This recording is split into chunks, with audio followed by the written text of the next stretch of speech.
अच्छा बताइए, प्रत्यक्ष की बात कर लें थोड़ी सी, क्योंकि ज्ञान के संदर्भ में बहुत से लोग प्रत्यक्ष पर आग्रह करते हैं। नहीं दिखता इसलिए हम नहीं मानते भगवान या आत्मा। ये पेन आपको दिख रहा है? दिख रहा है? पर विज्ञान से पूछिए या ऋषियों से पूछिए, दोनों यहां बिल्कुल एक मत हैं। दार्शनिक और वैज्ञानिक पूरी तरह समान रूप से इस बात को कहते हैं कि आप कभी भी दुनिया के किसी भी पदार्थ को, किसी भी मैटर को कभी भी नहीं देख सकते, न छू सकते, न चख सकते, न सूंघ सकते, न सुन सकते। अभी स्पष्ट होगा। आप इस पेन को देख रहे हैं, पर आप कभी भी पेन को नहीं देख सकेंगे, कभी नहीं देख सकेंगे। आप सिर्फ इस पेन की कुछ क्वालिटीज, कुछ एट्रीब्यूट्स, कुछ गुण देख रहे हैं। क्या क्या? पेन की लंबाई, पेन की चौड़ाई, पेन की गहराई और पेन का कलर, रंग, यही तो देख रहे हो। जल्दी बताओ। पेन की लंबाई, चौड़ाई, गहराई और रंग के अलावा आपने आंख से क्या देखा है? लंबाई, चौड़ाई, गहराई और रंग पेन नहीं है, ये तो पेन के गुण हैं जिन्हें आपने आंख से देख लिया। ठीक है, पेन को नहीं देखा है। अच्छा, पेन में कैसी आवाज है? आंख से देखा, कान से। लेकिन कान से आपने पेन की आवाज को जाना है, पेन को नहीं। आवाज भी पेन का एक गुण है जो इसमें हो रही है। पेन में कैसी स्मेल है, अगर है तो नाक से जान पाएंगे, पर वो भी पेन का एक गुण है, पेन नहीं। पेन में कैसा टेस्ट है, जीभ से जान लोगे, वो भी पेन का एक गुण है, पेन नहीं। और पेन का स्पर्श कैसा है, यहां से कोमल, यहां से कुछ उठा हुआ, कठोर, ये आपने स्पर्श से, स्किन से, त्वचा से जान लिया, ये भी पेन का एक गुण है, पेन नहीं। और पेन क्या करता है, यह आपने आंख, नाक, कान, त्वचा से नहीं जाना, यह आपने बुद्धि से जाना कि पेन लिखता है, यह भी पेन का एक गुण है, पेन नहीं। But what is the pain? ये तो आपके सारे इन ज्ञान के पार है ना। इसलिए सुनिए, ऋषि दयानंद का वाक्य और साइंस का अनुभव बिल्कुल एक है। आप दुनिया में किसी भी पदार्थ के गुणों का प्रत्यक्ष करते हैं और गुणों का प्रत्यक्ष करने के साथ साथ आप उस पदार्थ के अस्तित्व का, उसके होने का ज्ञान करते हैं अनुमान के आधार पर कि ये गुण जिस पदार्थ में है वो पदार्थ ये है, उसका हमने ये नाम रख दिया। इस तरह का वो होता है।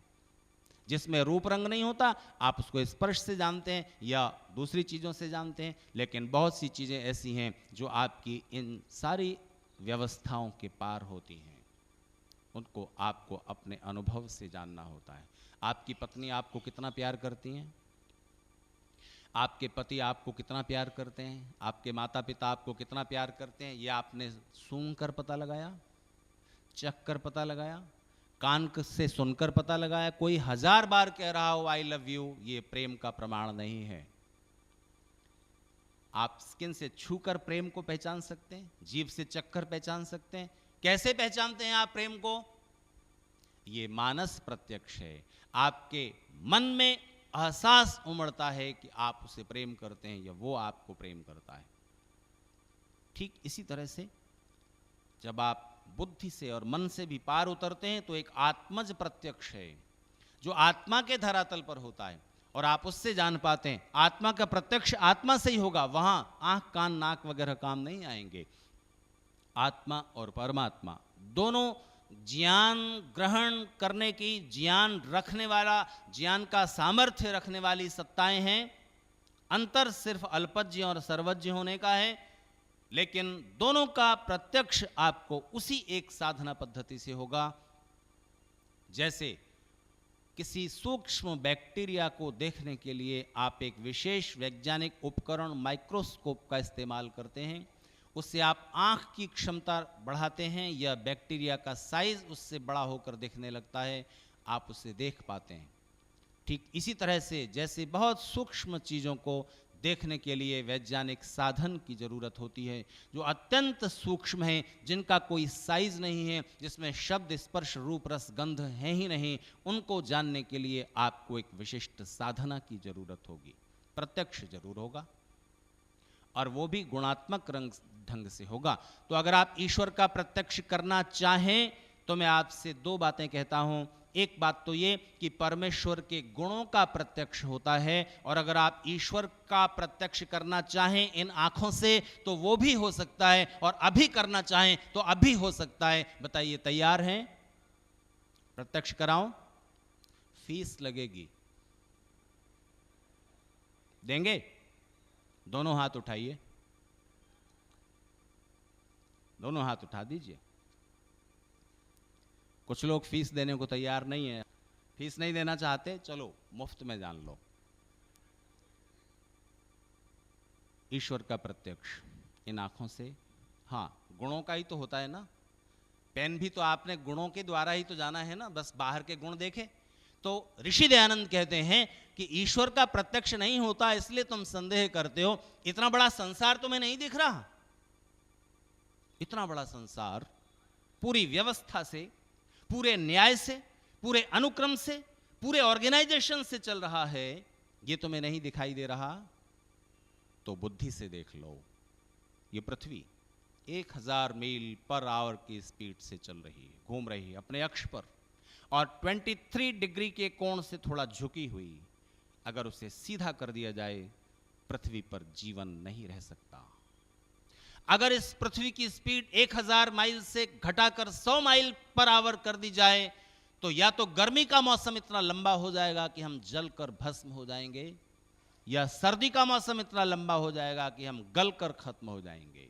चंद्रमा जितनी ऊंचाई पर है उतना ही होना चाहिए।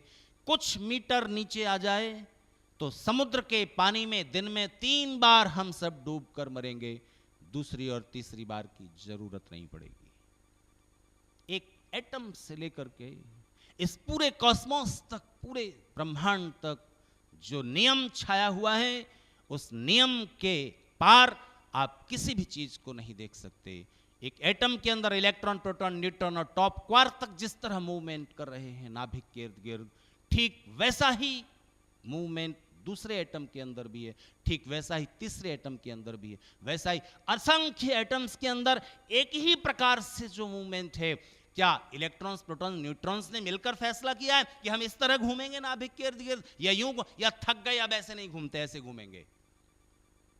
नहीं, ये उनको स्वतंत्रता नहीं है। पृथ्वी जिस तरह घूम रही है, जिस तरह से चल रही है, जितनी स्पीड से, वैसा ही रहेगा। अगर उसमें परिवर्तन आएगा तो भी नियमों के अनुसार।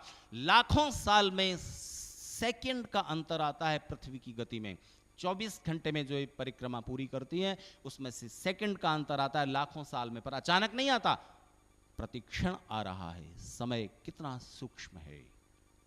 इसलिए मित्रों, ईश्वर के ऑर्गेनाइजेशन को, उसकी व्यवस्था को, उसके संचालन को, उसके न्याय को आप हर पल देख सकते हैं, महसूस कर सकते हैं इन आंखों से।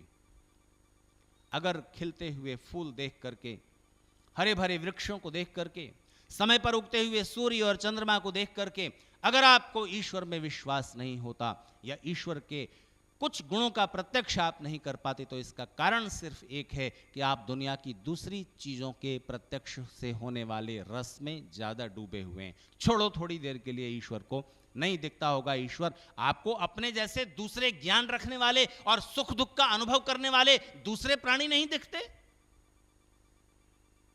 अगर उनको भी आप देख पाएं, उनके अस्तित्व को भी सम्मान दे पाएं, तो फिर आप ईश्वर के प्रत्यक्ष की ओर कुछ अंशों में बढ़ सकेंगे। आप संसार की उन चीजों को इकट्ठा करते रहते हैं जो कि ज्ञान रहित हैं। उनको आप कितनी ही मात्रा में इकट्ठा कर सकते हैं, उनको पजेस कर सकते हैं, उन पर आप कब्जा कर सकते हैं, लेकिन दुनिया में दूसरी चीजें भी अस्तित्व रखती हैं जो आप जैसा ही ज्ञान रखने वाली, और ज्ञान का सबसे स्थूल प्रमाण होता है कि सुख दुख का ज्ञान हम सब करते हैं। जरा सा पिन चुभोइए, जरा सा फूल सूंघिए, या और भी कोई सुखद या दुखद एहसास हम सबको होता है। धर्म की मौलिक शर्त बस इतनी सी है, आप इस एहसास से उतर सकें, इससे एहसास से जुड़ सकें। जैसा सुख दुख मैं महसूस करता हूं, वैसा ही सुख दुख दूसरी सत्ताएं भी अनुभव करती हैं। इसीलिए अन्याय से दूसरों को दुख न पहुंचाना, जैसा व्यवहार में अपने साथ किया जाना पसंद नहीं करता वैसा दूसरों के साथ न करूं, धर्म की इतनी सी परिभाषा है। तो दूसरी चेतन सत्ताएं तो आपके एहसास में आती है ना। जैसे ही आप उस एहसास को थोड़ा गहरा कर लेते हो, भले ही आपका ईश्वर में विश्वास ना भी हो, आप प्रार्थना ना भी करते हो, तब भी आप ईश्वर की कृपा के अधिकारी हो जाते हो। कहीं पर मैंने, और कहीं पर क्यों कहूं, ईमानदारी से बता दूं, जिस साहित्यिक पत्रिका, न्यूज़पेपर आदि के आप मैनेजिंग एडिटर हैं, उसकी एक बहुत सुंदर पत्रिका निकलती है, आहा जिंदगी। मैं पूरे दावे से कहता हूं कि ऐसी पत्रिका दूसरी नहीं है, कम से कम हिंदी और गुजराती में तो नहीं है, पूरे दावे से कहता हूं। प्रतिमास मैं उसे, जब 5वीं तारीख आती है तो मेरी पहली चिंता यह होती है कि आहा जिंदगी खरीद लूं, खत्म ना हो जाए। उसका नाम है आहा जिंदगी। यहीं से फर्क शुरू हो जाता है कि आप जिंदगी के साथ आहा जोड़ते हैं या आह जोड़ते हैं। आपकी जिंदगी का परिणाम आखिर में आह निकलता है या आहा निकलता है, ये जीवन शैली से फर्क पड़ जाएगा। तो उस आहा जिंदगी में मैंने एक बड़ी दिलचस्प बात पढ़ी, बड़ी प्रेरणादायक। किसी विकसित देश में, मान लीजिए अमेरिका में, जहां बहुत ठंड पड़ती है, दिसंबर जनवरी के मौसम में बर्फीली हवाएं चल रही थीं। ऐसे मौसम में एक 8-9 साल का बच्चा फटी पैंट, जर्सी, स्वेटर वगैरह पहने हुए और फटे हुए जूते जिसके थे, जिनके छेदों से वो बर्फीली हवा अंदर प्रवेश कर रही थी, जूतों की एक बड़ी तड़क भड़क वाली ग्लैमरस दुकान के बाहर खड़ा हुआ, शो केस में जो जूते सजे हुए थे उनको देख रहा था। तो इस जूते के पास जाकर देखता था, कांच की दीवार के पार वो जूते रखे हुए थे, दुकान में घुसने की उसकी हिम्मत नहीं, गरीब बच्चा है। फटे हुए जूतों में जो छेद हैं उनमें से बर्फीली हवा अंदर प्रवेश कर रही है, पर जैसे भी हैं जूते हैं तो न पहनने से पहने हुए जूते कुछ तो बचाव कर ही रहे हैं उस ठंडी हवा से। आपने उस ठंडी हवा का एहसास अगर आप सिर्फ गुजरात में ही रहे हैं तो बिल्कुल नहीं हुआ होगा आपको। इतनी बर्फीली चुभती हुई हवा, पैर ठिठुर जाते हैं, हाथ पैर जिसमें हड्डियां ठिठुर जाती हैं, ऐसी उस सर्दी में वो बच्चा कांच की दीवार के पार उन जूतों को देख रहा है। ये इसकी इतने डॉलर कीमत है, इसकी इतने डॉलर कीमत है। बड़ी हसरत से बस उन जूतों को देख ही रहा था, तब तक एक बड़ी सी लंबी कार आकर के दुकान के सामने रुकी और उसमें से एक महिला उतरी। उस महिला ने उस बच्चे को देखा, जूतों को देख रहा है कांच के पार से, तो वो पास गई। उसने उस बच्चे को देखा, उसकी फटी हुई पैंट, फटे हुए जूते। उसने उस बच्चे को कहा, इधर आओ। वो बच्चा डर गया, पता नहीं मैंने क्या गलती कर दी है। तो उसने उसको कहा, मैम मैंने कुछ नहीं किया है, मैंने तो कांच भी नहीं छुआ, मैं तो बस देख रहा हूं, बस देख रहा हूं, आई एम जस्ट लुकिंग, बस बस। वो डरा कि पता नहीं क्या कुछ सजा देंगी, लेकिन वो मैडम नहीं रुकी। उन्होंने उसका हाथ पकड़ा और जबरदस्ती की, थोड़ा ताकत लगा, मेरे साथ आओ। तो बच्चा मजबूर बेचारा उनके साथ चल दिया और वो महिला उस बच्चे को लेकर के दुकान में घुस गई। जूते की दुकान में उन्होंने उस बच्चे को बिठाया, सेल्समैन को बुलाया और कहा कि इस बच्चे के नाप के जूते लेकर के आओ। उसने बच्चे का नाप लिया और जूते लेकर के आया। फिर उन्होंने कहा कि 1 दर्जन मोजे लेकर के आओ और गर्म पानी से भीगा हुआ तौलिया लेकर के आओ। वो सेल्समैन गया झट से। वो महिला उस दुकान की मालकिन थी। वो सेल्समैन गया और जाकर के गर्म पानी से भीगा तौलिया ले आया, मोजे ले आया। उस स्त्री ने एक माँ की तरह उस गरीब अनाथ बच्चे के, जिसके माता पिता नहीं थे, उसके पैर पोंछे गर्म तौलिए से और उसको मोजे पहनाए सूखे तौलिए से, पैर पोंछ करके फिर जूते पहनाए और कहा कि देखो जूते तुम्हारी साइज के, बिल्कुल ठीक है ना, खुश, ये लो और 1 दर्जन मोजे और पहनना। और जब जूते फट जाएं या मोजे ना रहें तो इस दुकान में आ जाना और ये सब तुम्हें पहचान गए हैं, तुमको बिना कीमत के जूते और मोजे मिल जाएंगे। ठंड में मत रहो और ये जूते पहनो, जाओ। वो बच्चा खड़ा हुआ, उसने उस महिला को बहुत बहुत धन्यवाद दिया और फिर पूछा एक सवाल। उसने पूछा, मैडम क्या आप भगवान की वाइफ हैं? क्या आप भगवान की पत्नी हैं? बच्चा जितनी भी उसकी विचार शक्ति है, सोचने की शक्ति है, और यह जैसे विचार उसके मन में ईश्वर के बारे में पहुंचाए गए हैं, उनके आधार पर सोचता है कि वो कहीं दूर ऊपर कहीं रहते हैं। लेकिन अगर भगवान होंगे तो उनकी पत्नी भी होगी, ऐसा बच्चा सोचता है। और अगर पत्नी होगी तो ठीक ऐसी ही होगी, इतनी ही दयामय, इतनी ही प्रेमल। अगर आप अपने जैसी दूसरी सत्ताओं के सुख दुख के एहसास को भी अंदर उतार पाते हैं, उसी क्षण आप धार्मिक होना शुरू करते हैं, उसी क्षण ईश्वर की कृपा के आप अधिकारी हो जाते हैं। ईश्वर की संसार में सब जीवात्माओं से क्या अपेक्षा है? परमेश्वर ने इस जगत की रचना क्यों की है? ऋषियों ने इसका उत्तर दिया है, भोगापवर्गार्थम दृश्यम। इस जगत की और जगत के सारे पदार्थों की रचना परमेश्वर ने अपने लिए नहीं की है, सब जीवात्माओं के सुख और कल्याण के लिए की है।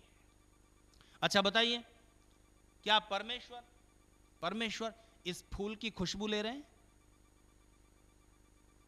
तो ये फूल किस लिए है? आत्मा के अस्तित्व को प्रमाणित करने के लिए। यह एक बड़ा तर्क है। जितनी भी बेजान चीजें हैं, ज्ञान रहित चीजें हैं, वो किस लिए हैं? जिसने बनाया है इस फूल को, वो तो इस फूल की खुशबू लेता हुआ, इसका सुख लेता हुआ नहीं दिखता। तो क्या इस फूल का रस ये फूल ले रहा है और इस फूल का मजा ये फूल ले रहा है? आम अंगूर के लिए है और अंगूर आम का मजा लेता हो, ऐसा है क्या? या आम खुद अपने को एंजॉय करता हो, अंगूर खुद अपने को एंजॉय करता हो, ऐसा है क्या? तो ये बेजान चीजें ना एक दूसरे के लिए हैं, ना खुद के लिए हैं, फिर किसके लिए हैं? तो एक तीसरी सत्ता है, ज्ञान रखने वाली, इन सब का सुख उठा सकने वाली, और वो है जीवात्मा। उसके लिए संसार है, सुख और आनंद के लिए। कठिनाई कहां से शुरू होती है? कठिनाई शुरू होती है यहां से कि हम जीवात्मा, और खास तौर से मनुष्य शरीर में आए हुए जीवात्मा, ये सोचते हैं कि ये सारा संसार परमेश्वर ने बस मेरे अकेले के लिए ही बनाया है, और बाकी सारे प्राणी भी। अगर किसी मांसाहारी से पूछो कि आप ये क्यों खाते हो, ये तो गलत है, तो वो एक सवाल करता है, ये सब बाकी और किस लिए बनाए हैं? वो सोचता है जैसे फूल फल ये सब हमारे लिए बनाए हैं, इसीलिए बाकी सब मुर्गा बकरा ये सब भी तो हमारे लिए बनाए हैं। और वो ये नहीं सोचता कि शेर से पूछो कि इंसान को किस लिए बनाया है। अगर शेर इतना विचार कर सकता हो तो उसका उत्तर तो यही होगा कि इंसान का और कोई तो उपयोग है ही नहीं दुनिया में, सिवाय इस बात के कि उसका स्वादिष्ट मांस खा लिया जाए।